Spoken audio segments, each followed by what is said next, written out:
शहरवासी सिर्फ माटी वाली को नहीं, उसके कंटर को भी अच्छी तरह से पहचानते हैं। यानी माटी वाली को तो पहचानते हैं, और जो कनस्तर वो लेकर आती है मिट्टी का, उसको भी सभी जानते हैं। रद्दी कपड़े को मोड़कर बनाए गए एक गोल डिल्ले के ऊपर लाल चिकनी मिट्टी के झुलभुल भरा कनस्तर टिका रहता है। ये जो डिल्ले है, जो लाल कपड़े से बोझा उठाने के लिए वो अपने सर पर कपड़े का बनाकर रखती है, उसे डिल्ले कहते हैं। उसके ऊपर किसी ने कभी कोई ढक्कन लगा हुआ नहीं देखा है। जो कनस्तर है, उस कनस्तर का कोई ढक्कन भी नहीं है। उसने कंटर को इस्तेमाल में लाने से पहले वह उसके ऊपरी ढक्कन को काटकर निकाल फेंकती है। जब भी कनस्तर को वो यूज़ करती है तो उसका जो ढक्कन होता है उसको फेंक देती है। ढक्कन के ना रहने पर कंटर के अंदर मिट्टी भरने और फिर उसे खाली करने में आसानी रहती है, क्योंकि ढक्कन नहीं रहता है तो आसानी से वो उसको भर सकती है और उसको खाली कर सकती है।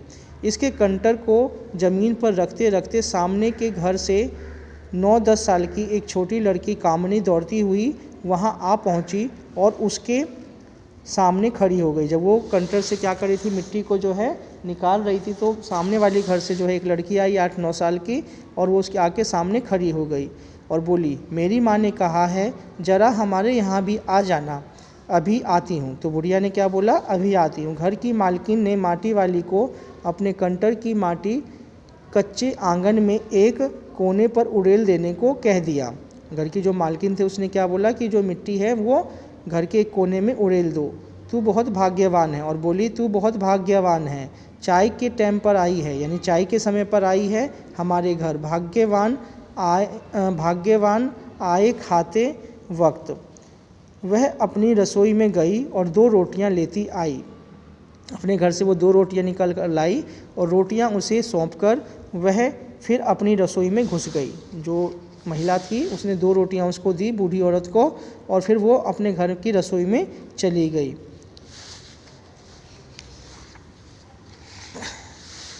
माटी वाली के पास अपने अच्छे या बुरे भाग्य के बारे में ज़्यादा सोचने का वक्त नहीं था।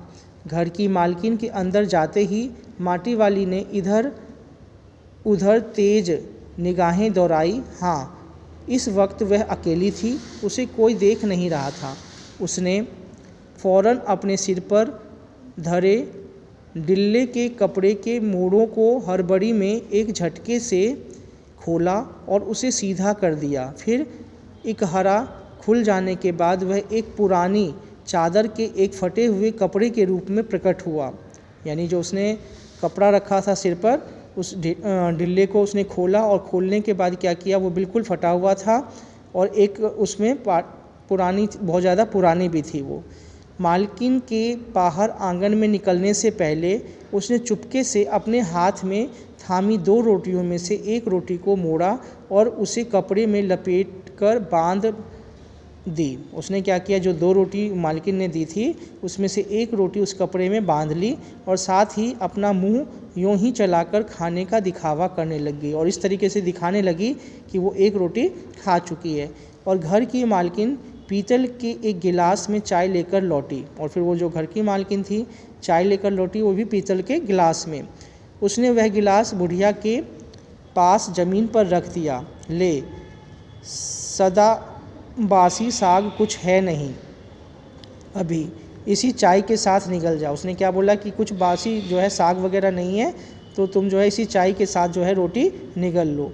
माटी वाली ने खुले कपड़े के एक छोर से पूरी गोलाई में पकड़कर पीतल का वह गर्म गिलास हाथ में उठा लिया। अपने होठों से गिलास के किनारे को छुआने से पहले शुरू में उसने उसके अंदर रखी गर्म चाय को ठंडा करने के लिए सू करके उस पर लंबी लंबी फूंके मारी। तब रोटी के टुकड़े को चबाते हुए धीरे धीरे चाय सुरकने लगी। चाय तो बहुत अच्छा साग हो जाती है ठकुराइन जी। बुढ़िया ने क्या बोला, साग तो बहुत ही अच्छा साग यानी सब्जी हो जाती है। भूख तो अपने में एक साग होती है बुढ़िया।